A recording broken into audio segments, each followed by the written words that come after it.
kanë qenë në të gjitha qendrat e votimit, unë përsëri kam qenë dëshmitar vetë se ditën e diel kam lëvizur në disa qendra votimi, duke ruajtur edhe distancën 150 metër larg, se dija që dhanë një urdhër që deputetët s'duhet u afrohen qendrat e votimit dhe qendrat e votimit u afroheshin më mirë këta patronazhistët, këta të korruptuarit, punonjës administrate që uzurponin të gjitha qendrat e votimit dhe bën impresion qytetarëve dhe mos u afroheshin deputetëve.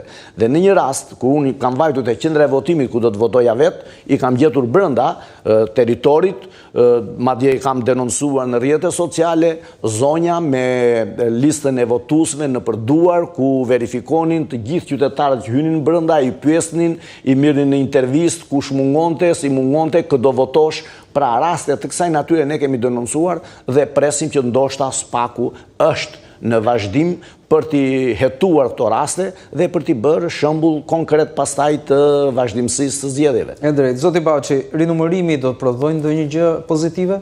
Për mua nuk ka fare rëndësi rinumërimi, se çfarë do të prodhoj, 5 vota më pak, 5 vota më shumë, absolutisht nuk mendoj se mund të ketë ndryshim rezultati, për arsye se rezultati ka qenë i paracaktuar para se votat të vijnë në kuti, por rinumërimi përsëri për mua është i vlefshëm, se është transparencë për publikun, për të parë jo vetëm atë çfarë ka ndodhur muaj të tërë para zgjedhjeve, që kanë qenë një tmerr i vërtet, një parapërgatitje për të mbajtur pushtetin nga kjo mazhorancë, duke bërë punësime me qindra dhe me mira, dhe unë përsëri gjej rastin nëpërmjet studios tuaj t'i bëj thirrje prokurorisë të hetojë në fier punësimet e palishme që janë bërë në kompaninë Alpetrol dhe në gjithë institucionet e tjera, kanë qenë me qindra punësime të bëra, madje kanë arritur deri aty sa kanë punësuar një X person dhe i kanë thënë që ti do të marrësh te ke emrin në bordero, që do të marrësh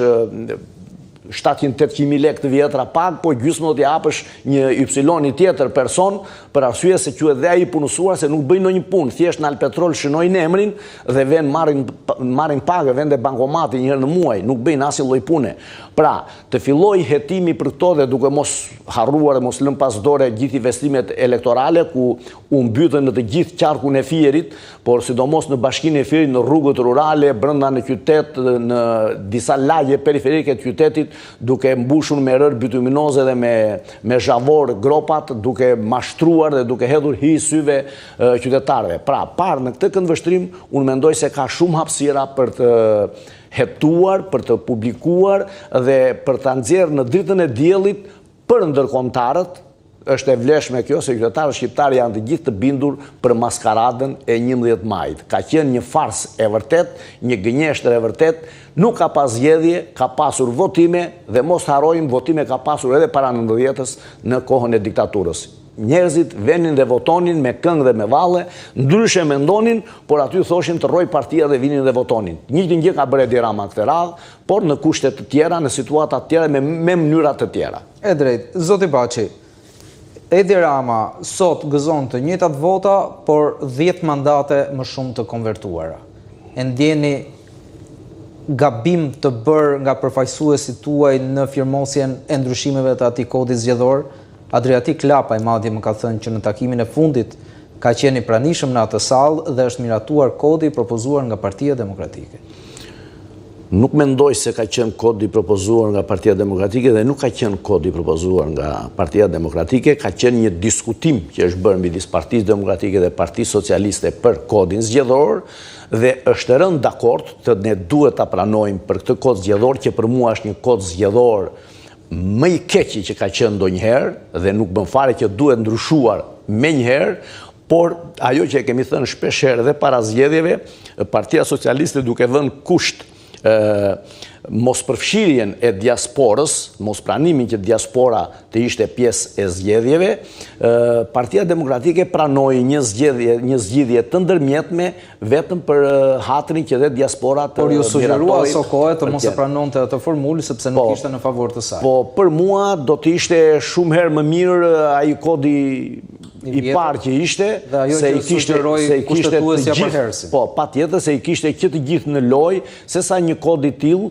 me lista të mbyllura ku një pjesë e deputetëve futen në listë të mbyllur dhe absolutisht nuk kanë më vlerë pastaj qënësia e tyre aty, për mua ka qenë shumë e dëmshme Partinë Demokratike dhe personalisht më ka bërë të ndihem keq që kam qenë pjesë e listës mbyllur, e listës sigurt, i shmangur nga vota i qytetarëve, i shmangur nga gjykimi i qytetarëve. Pra, deputetët duhet jenë në gjykimin nominal të qytetarëve me emrin e tyre pavarësisht pozicionit politik të që kanë të një parti. Ju besoj e mbani mend po aq mirë sa unë në 2009 kur Edi Rama humbi zgjedhjet dhe të gjithë atë humbje ja atriboi Rudina Seserit dhe Kastriot Islamit që ishin sugjeruesit e tij juridik për sa i takon ndryshimeve në kodin zgjedhor. Dhe ata nuk janë më pjesë e asaj force politike. Ju mendoni që dikush të paktën duhet të marrë përgjegjësi edhe në Partinë Demokratike, meqense Edi Rama sot gëzon pushtetin absolut dhe ndoshta këtë kod zgjedhor nuk ka për ta ndryshuar kurrë. Kodi zgjedhor në fakt duhet kërkuar diku gjetë ndryshimi. Ndryshimi ka ndodhur kur u ndryshuan koalicionet parazgjedhore. Në 2020. Në 2020. Aty pra u mor goditja dhe aty ishin të njëjtët përfaqësues, në mos gabojmë, përjashtojnë Kelejt Alibejan që nuk ishte në këtë vit. Jo, janë bërë ndryshimet kushtetuese në parlament kur Partia Demokratike ka lënë mandatet. Aty ka ndryshuar kodi.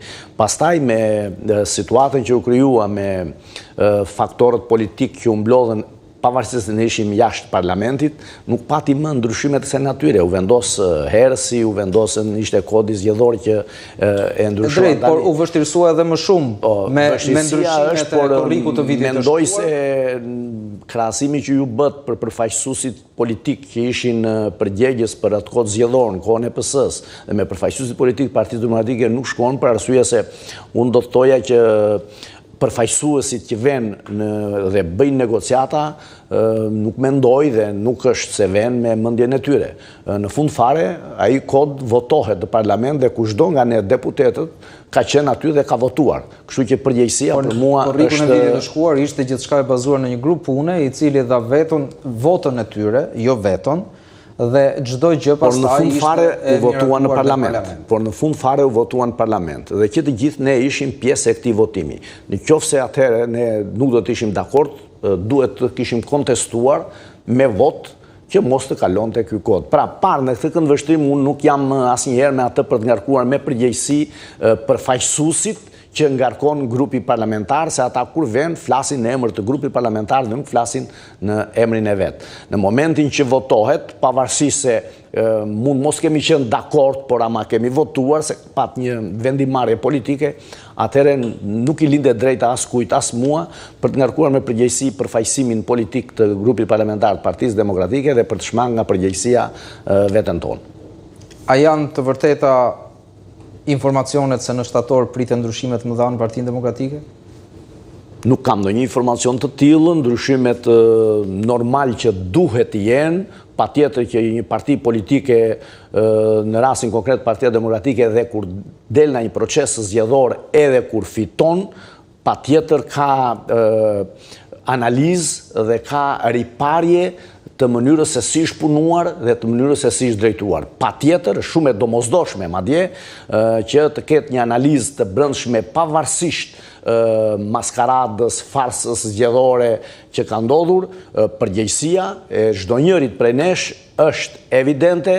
Demokratët duan me patjetër një analizë të detajuar dhe duan të dalin përgjegjësitë se çfarë do të bëjmë në vazhdimsi për këtë farsë zgjedhore, për mosnjohjen e saj, për sigurimin e një palë zgjedhjeve të lira, demokratike, të barabarta, që mos të vidhen përsëri dhe të themi të njëjtat gjëra dhe të njëjtat fjalë që na i vodhen, por në fund fare demokratët qytetarët nuk duan t'ia dinë për këtë, ata e bëjnë punën e tyre dhe ne jemi shumë borxh me ta. Faleminderit zoti Baçi që ishit sot këtu. Besoj do të jemi edhe gjatë muajve që pasojnë për të tjera zhvillime në Partinë Demokratike. Faleminderit edhe një herë.